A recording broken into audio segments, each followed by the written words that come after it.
A very good evening and many thanks for joining us on the Career Show. So with me in the studio today is Mr. Manyara Kirago, who is a financial planner, trainer and coach. So today we'll be talking matters on how we can manage our funds or finances efficiently. Mr. Manyara, thank you very much for gracing our studios. Thank you for inviting me, Sharon. So who's Manyara Kirago? Well, this is a person who just loves talking about money. The reason I love talking about money is because it's one of those few things that we never seem to get enough of. If you think way back to the first time you were employed, I'm sure you were very excited because you knew now all your problems were solved. But when the salary came, you found it was not enough. And immediately began to wish it was more. And over the years, probably you earn more than you got in your first job. But have all your problems been sorted out? No. That's why I like talking about money, to find solutions to personal financial problems. Yes. So what's your career been like? Like how many years have you been doing like financial plannings, maybe like to people, and to who are you doing these types of services? Well, in personal financial consulting, I've been here for over 15 years. And I've been working with people who are employed in some of the biggest companies in Kenya. I've trained people working in Safaricom, Kenya Breweries, the Bamburi Cement, Citibank, so many companies I've worked with. What happens is some of those companies wanted their people to manage their finances better so they become more productive. And also not to be also looking out for jobs, for higher paying jobs all the time. So that's how I started out, training people who are working, employees of some of the major companies. I know managing finances, not only to me, but also to those people who are watching us, is an elephant in the room. So how can we manage our finances? Well, the main reason why people don't even want to talk about it is because everybody feels guilty when they have a financial problem. They sort of feel that it reflects badly on them, and which is not true. The truth is that there's some basic principles which, unless you know, no matter how much you want to manage your finances well, you will not be able to. So the key thing is, first of all, to learn the principles. And that's actually what I teach. A framework which helps individuals manage their finances, whether you're earning a little money or a lot of money. Once you have the framework, you'll be able to manage your finances better and have a better life. Yes. Manyara, tell us more about your training, planning, and coaching processes. How do you find even personal people whom you can advise on how to maintain or manage their money? Well, I started out by writing a personal finance column in the newspapers. I wrote it for well over 12 years. And from that, employers would approach me to go and help the people. So that's basically how it started. And it seemed to have continued from there. And although I don't write the column anymore in the newspaper, I have my blog, but the inquiries still come in because this is a universal problem. And it's not just in Kenya, it's all over the world. And it's not just the people who are employed, even people who have businesses, they face the same issues. So this is a need which is there, and that's why I step in to try and certify. How can a person plan for their finances, whether they have a high income or a low income? Okay, my framework is very simple. We just have to look at six. It consists of 6 elements. The first element is you need to know where you are now.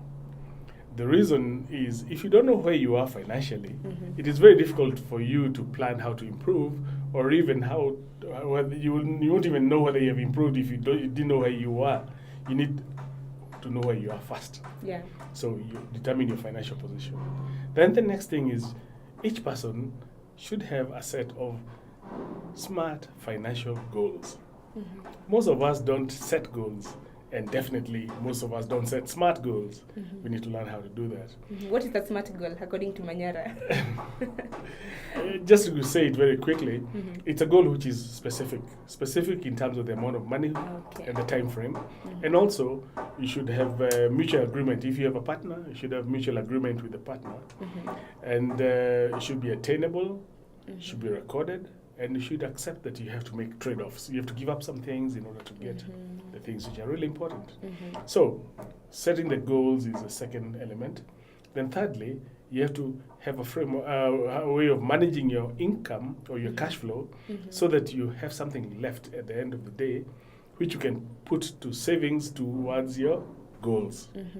If you spend all you earn, which most people do, you will not make progress. Okay. And you'll end up poor in the end.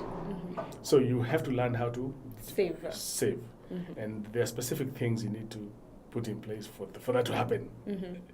Then element number 4 is investing. A lot of us talk about, I want to invest in this, I want to invest in this. But unless you know where you are, unless you have got specific goals, smart goals, unless you are managing your money properly, investing will remain a dream. So if you have actually some money which now you want to invest, you have to learn how to invest so as to achieve the goals. And once you achieve the goals, you improve your financial situation. Then the next element is risk management. You see, even if you are doing those 4 things which I've mentioned so far, something can happen because life is unpredictable. Something can happen and you find a way, using all the money you had in savings. Absolutely. Yeah. So you have to have risk management that's in terms of insurance policies and such. Maybe somebody watching us somewhere maybe might be asking themselves, I'm earning a small income. How can I manage all that? Even paying for my insurances, maybe like putting some money for risk management, and maybe the income that I'm earning is not even enough for the family. Well, the thing is, insurance doesn't have to be expensive. Like for instance, medical. NHIF is available, and that can be a very good risk management tool for somebody whose income is limited. Yeah. But if you don't do that and something happens, if you think you're poor now, watch where you'll be after you pay those bills. You'll be even poorer. Yeah. So the thing is, you have to accept that that's one of the costs of living. Yeah. How can you tell, being that you've been in the financial field for like 15 years, what are some of the mistakes that people do make with their income? The mistakes that people make in their income is actually the subject of my event this Thursday. On Thursday, we're going to be having a talk at St. Andrew's Church at 5:30 in the evening, where I'm going to be expounding on the top 10 mistakes that people make. And all of them actually revolve around that framework which I've just mentioned, not following that framework, not having a plan, not investing, not saving, having too many debts. And that's another big one for most people.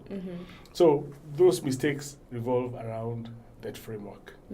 So on Thursday this week, we'll be talking about mistakes people make with their finances. The top 10 mistakes people make with their money and what to do to avoid them. Thank you, Manyara. Let's just take a short break. After the break, we'll be talking much more about the event that you'll be hosting on Thursday. We're taking a short break. Don't go away. We'll be back after this commercial break.